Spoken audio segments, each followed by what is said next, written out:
Ashama harka fuunee akkam jirtu hordoftoota Orni Miidiyaa kun qophii Sonaartiiti. Qophii Sonaartii koo guyyaa irraatiin sirbaa Yoosaan Geetahuun baala gizee jedhu irratti yaada koo qabadhee isinii dhiyaadhee jira. Saganticha qopheessuun kan isin waliin turu ana Ayyaantu Taayyee, ogeessi kaameraa koo Abdullahi Guyyoo na waliin jira. Haga xumura qophii kootiitti na faana tura.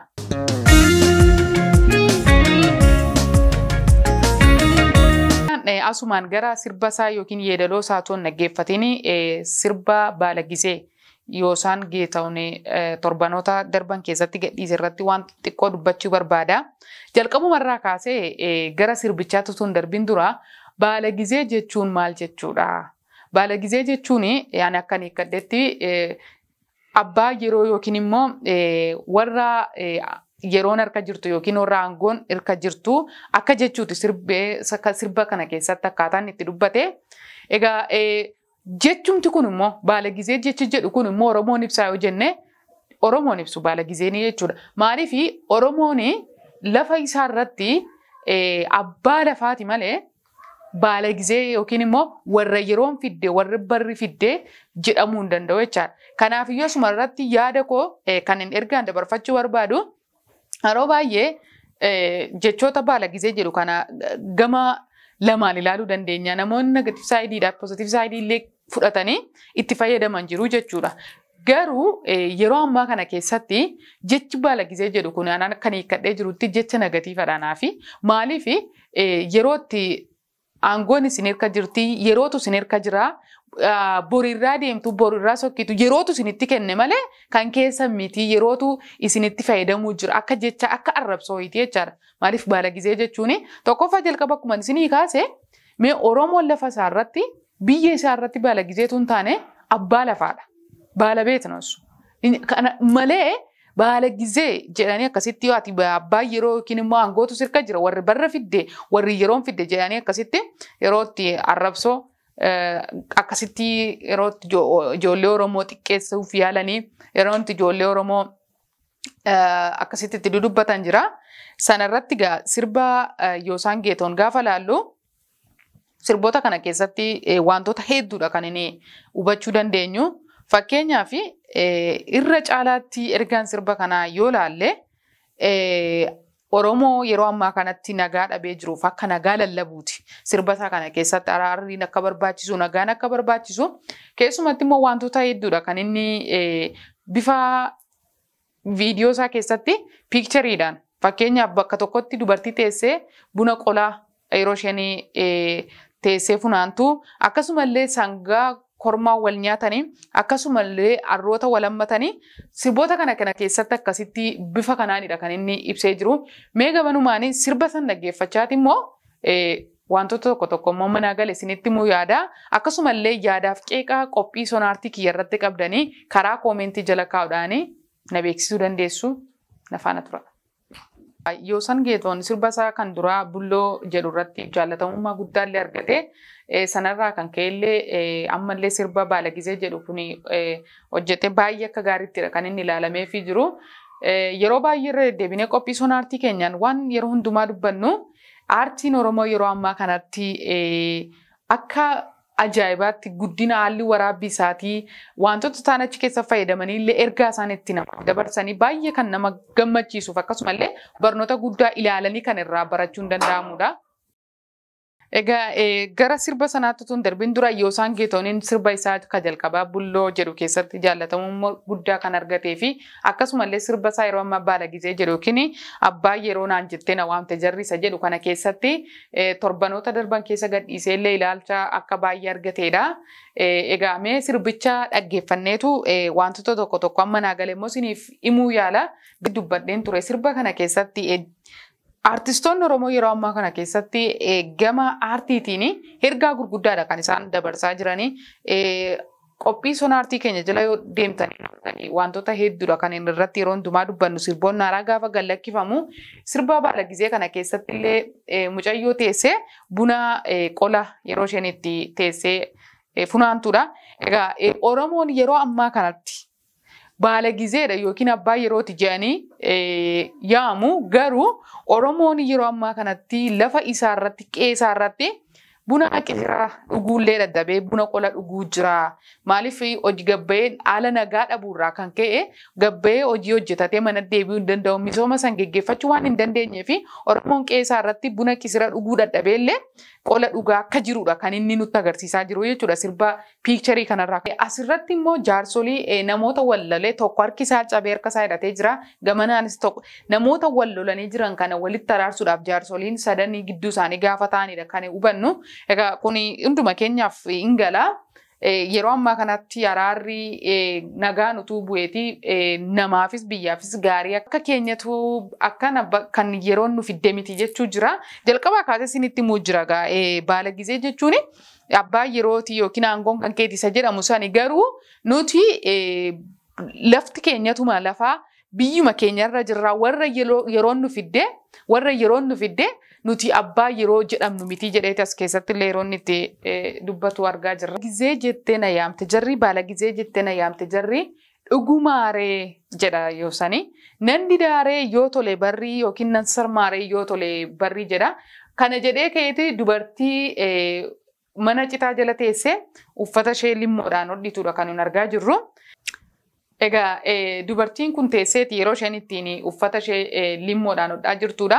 Egaa Oromoon yeroo ammaa kanatti lafa isaa irratti baala gizee yookiin abbaa yeroo ittiin jedhamu malee akka kanan taanedha Yesuun Geetahuun kan isinitti himeen ture sirboota kana keessatti wantoota poointii gurguddaa ta'anii akkuma dubartii teessee uffata limmoon hodhitu mucayyoo teessee buna qola funaantus akkuma argine sirba isaa kana keessatti sangoolii kormaa lama ta'anii walii hawaa jiran yookiin walitti bu'aa jiranidha kan inni nutti agarsiisu. Nuyi walii injifatu nu walii haa'u jedha. Nuyi walii injifatu yookiin nuyi walaa'u lamaanuu keenya warra gurguddaadha. Lamaanuu iyyuu jechaadha kan inni akkaataan itti nutti agarsiisuu jiru sirba isaa kana keessatti. Walumaa galatti sirbi kun ergaansaa araaruma ajjii kan wal qabatudha. Deema yaada kiyyaatti. Utuu araaramni ta'e utuu araaramni dhugaa ta'eeti waan hundumtullee gaarii akka ta'udha yoo isaan kan inni dubbataa jiru nuti warra guddaadha warra cimaadha dheeti kormaa sangoolii sana bakka buuseeti gamlachuudhaan illee wal haa'u yookiin walii intinaa jechaa kan jirru nuni namoota gurguddaadha jedheeti nutti himuu yaala mee sirbicha dhaggeeffanna. Sarmaaree nan sarmaaree yoo dhufe barri jedheeti namicha asirraati gindii baay'een wantoota meeshaatti lafa qotanidha. Yeroo inni gindii sana intina walitti hidhuu jirudha. Bakka tokko keessatti egaa sirba kanarraati ergaa guddaadha kan nu barannu. Tokko isaas keessatti piikcharii argamurraati ergaa guddaadha kan nu irraa barachuu dandeenyu yoo bifa qalbii qabuun teenye ilaalle. Jechootas kana negatiifa duwwaatti illee fudhannee darbuutu hin taane wantoonni ergaan as keessatti inni dubbachuu jiru. Dhugumatti Oromoon baala gizee akka hin taane dhugumatti Oromoon immoo yeroo ammaa kanatti baala gizeetu hin taane rakkataa akka jiru jijjiiramni jira kan jedhamu jijjiiramni akka hin jirredha sirba isaa kana keessatti dhibba kan inni nutti agarsiisaa jiru. Kan biraan illee immoo dhufee sirba isaa kana keessatti Oromoon baala gizeetu hin taane immoo abbaa lafaa akka ta'edha kan inni immoo nutti himaa jiru jechuudha. Dubbadhee ture as keessatti harree wal hammattu jedhee ture. Keenya wal ta'uu didee wal conqolaasa jedha. As keessatti immoo harrootii lamaan wal hammattee yookiin wal hoosituudha kan inni nutti agarsiisaa jiru. Diinni keenya nurratti walii gurmeessuudhaanii akkasumallee nu xiqqeessuudhaanii kan nurrattidha kan isaan akkasitti olii isaaniif jaalala godhatanii yeroo hundumaa olii isaaniif tokkummaaf yuunitii godhatanii akkasittidha kan isaan Oromoo irratti yeroo ammaa kan hojii hojjechaa jiranii. Eenyuuf iyyuu galaadha fakkeenyaaf yeroo ammaa kanatti Amaarri Oromoodhaan baala gizee jedhee yaama. Isin warra baala gizeetii jedheetu akkasitti Oromoo arrabsa. Olii isaaniitiin immoo akkatti tokkummaa ta'anii yuunitii ta'anii fakkeenyaaf torbanoota kana keessatti as keessatti waan dubbadhee barbaadu qophiin kiyyallee sona aartii waan ta'eef waa'ee gama sooshaal miidiyaa TikTok irratti keessumatti ijoollee Oromoo ta'anii fakkeenyaaf Oromoodhaa fi Oromummaa masaatiin kan boonanii jechuudha. Kanneen akka Raachuu Tasfaayee namoota baay'eedha. Abbaa Abdiillee yeroo isaan irratti TikTokiin jalaa guggubate warri Amaaraa kuni tiimii guruupii hundeessanii telegiraama banatanii sana keessatti Oromummaa masaanii qofaaf afaan Oromummaa maqaa afaan Oromoo maqaa dubbatanii fi yeroo isaan itti dhaqanii TikTok isaanii irratti jalaa guggubanidha kan torban kana keessa gara nama jaawidha kan isaan jalaa gubanii kana irratti maal jechuu barbaadeen jarri amma keenya gaanii yookiin immoo amma keenya dandeetti qabaatanii amma keenya ogummaa qabaatanii yookiin amma keenya beekamtii qabaatanii tun taane jedheeti harree fakkeesseetu nutti agarsiisu jira jechuudha yoo isaan geetaa'uni xiqqoodha. Garuu xiqqummaa isaanii san keessatti immoo tokkummaa fi yuunitiidhaan kan isaan akkasitti Oromoo irratti dalagaa jiranii kanarraallee barnoota guddaa barachuu dandeenya. Mee sirbichaa ilaallu.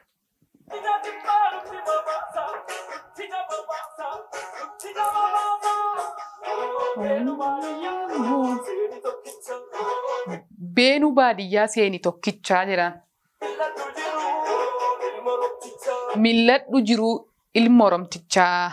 Beenuu baadiyyaa seeni tokkichaa milladhu jiru ilma Oromtichaa jedha. Yeroo ammaa kana keessatti keessumatti uummanni qonnaan bulaa yookiin gara baadiyyaa yoo ilaalle haala nageenyaa naannoo sanarra jiruun uummanni jalqaballee isinii kaasaa dubbadheen ture gabba'ee hojii hojjetatee mana galuu deebii waan hin dandeenyee fi rakkoo gurguddaa Oromiyaa keessatti nama beeleef lafa beelee achirraa uummata san kaasaniitu namoota beeleessan dhaqanii yeroo isaaniitti Oromiyaa keessa qubsiisanidha.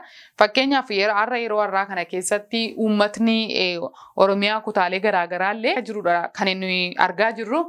Yoo saniin illee beenuu seeni baadiyyaa dhaqiiti al tokko milladhu jiruu ilma Oromtichaa jedheeti. Asirratti wal galaafattee geeban fudhattu jedha. Asiinis wal miitee wal ajjeestee geeban fudhattu jedha. Maaliif tokkummaadhaan diineen qolattuu jedha.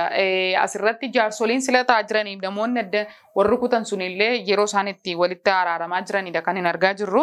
Maaliif asii warri kuttee geeban fudhattu waan ta'eef maaliif tokkummaa uumtee diina kee ofirraan qolattu jedheeti kan inni dubbataa jiru. Egaa jalqabaa kaasee ergaamti guddaan sirba kana keessa jirullee sirba isa biyyaa fi hidhattee lolaa jirtu yaa'isa biyyaa afaan gorra kortee mee walammadhaatii. Tokkummaa uumaadha kan inni jechaa jiru.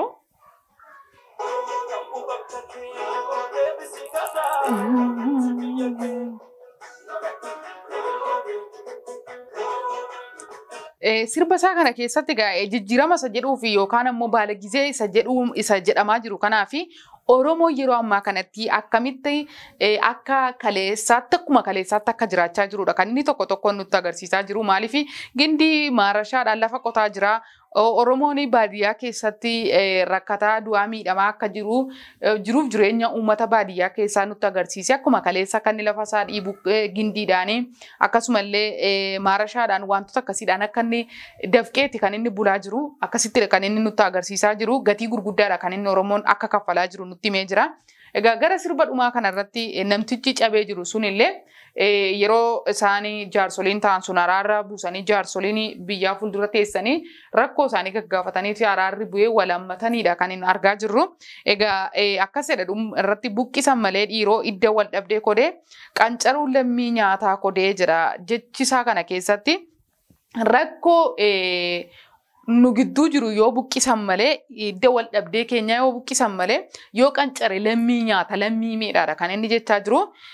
Wal gaggalaafattee geeban fudhattu maaliif tokkummaadhaan diina kee ofirraan qolattu jedha. Egaa kun ergaa guddaadha Oromoodhaa fi yeroo ammaa kanatti keessumatti Oromoo yeroo ammaa kana keessatti gandatti illee taanaan gandatti galee gara qeeqee isaatiitti galee illee taanaan ergaa guddaadha. Maaliif yoo tokkummooftee yoo tokko taatee yuunitii qabaatte diina kallattii kamiin sitti dhufu ofirraa qolachuu akka dandeessudha. Ergaan yoo saniin dabarsaa jiru yoo gandi tokko beela'ee yoo gandi tokko miidhame Oromoon kutaa biraa rafuurraa Oromoo saniif yoo dirmate Oromoo sanaaf yoo harka wal qabatee ka'ee waan kamillee taanaanii Oromoon galaanadha. Rakkoon itti dhufee beelli itti dhufellee buqqaasuu akka hin dandeenyedha. Sirba isaa kana keessatti kan irraa barachaa jirru. Kanaafiyyuu tokkummaan akka barbaachisuudha. Egaa sirba kun ergaa gurguddaa hedduu qaba. Nagaa, tokkummaa, jaalala akka Oromoo barbaachisuudha kan inni dubbataa jiru jechaadha. Darbee immoo yeroo ammaa qeesaa irratti Oromoon akkamitti akka jiraachaa jiruuf immoo Oromoodhaaf maal akka barbaachisuudha kan inni dubbataa jiru. Kanaafiyyuu walumaa galatti ergaan sirba baala gizee yoo isaan geetaa'uun gabaabaan dhumatti yoo ilaalle nagaa tokkummaaf jaalalli Oromoo kutaalee kudha tokko mara akka barbaachisuudha jechuudha. Araarri nagaan immoo Oromiyaadhaa fi lafa sanarratti akka barbaachisuudha kan inni nutti himee jiru. Egaa sirba Baalagizee jedhu irratti qophii ani qopheeffadhe kan guyyaa irraa kana fakkaata. Saganticha qopheessuun kan isin waliin ture Anaayyaantu Taayyee ogeessi kaameraa kiyyaa Abdullahi Guyyaa na waliin ture. Torban sirboota biraatiin hanga walitti deebinutti qophiilee Orni miidiyaa waliin turtii gaarii qabaata.